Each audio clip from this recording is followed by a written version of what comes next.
He's recognized me, thought Jonathan, waiting for the denunciation. He's seen my photograph.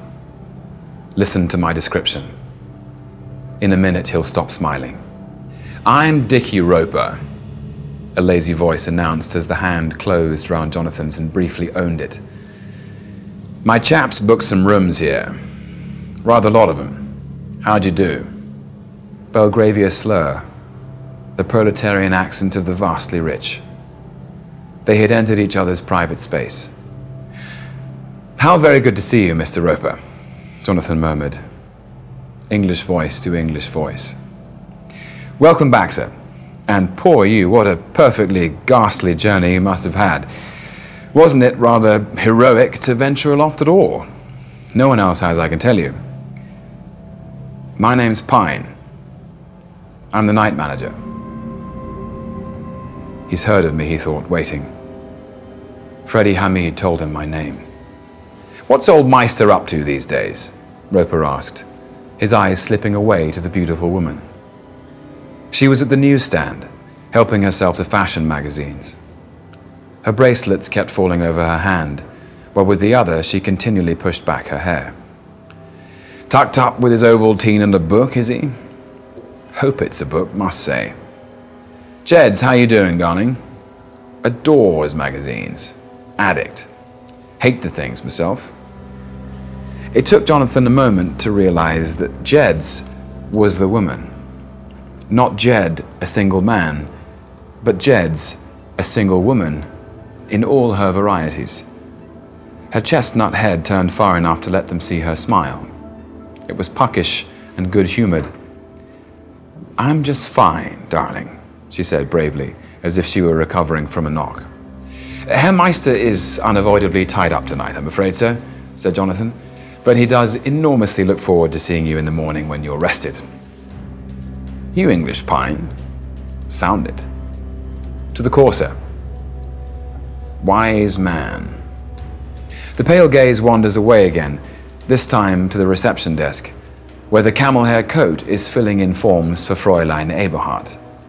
You proposing marriage to that young lady, Corky? Roper calls. That'll be the day, he asks Jonathan in a lower tone. Major Corcoran.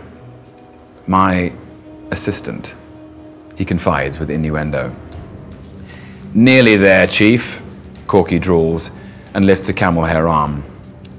He squared his legs and pushed out his rump like somebody about to play a croquet shot.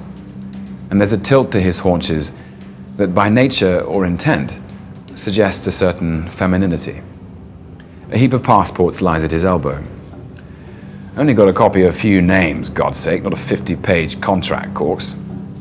It's the new security, I'm afraid, sir, Jonathan explains. The Swiss police insist. There seems to be nothing we can do. The beautiful Jeds has chosen 3 magazines, but needs more. She's perched one slightly scuffed boot pensively on its long heel, with the toe pointing in the air. Sophie used to do the same. Mid-20s, Jonathan thinks. Always will be. Been here long then, Pine? Wasn't here last time round, was he, Frisky? We'd have noticed a stray young Brit. Nor we, said the blazer, eyeing Jonathan through an imaginary gun slit. Cauliflower ears, Jonathan noticed. Blonde hair going on white. Hands like axe heads. I make it 6 months, Mr. Roper, almost to the day. Where were you before that? Cairo, Jonathan replied, light as a spark. The Queen Nefertiti. Time passes, like time before a detonation. But the carved mirrors of the lobby do not shatter at the mention of the Queen Nefertiti Hotel. The pilasters and chandeliers hold still. Like it, did you? Cairo? Loved it. What made you leave the place then if you were so high on it? Well, you did, actually.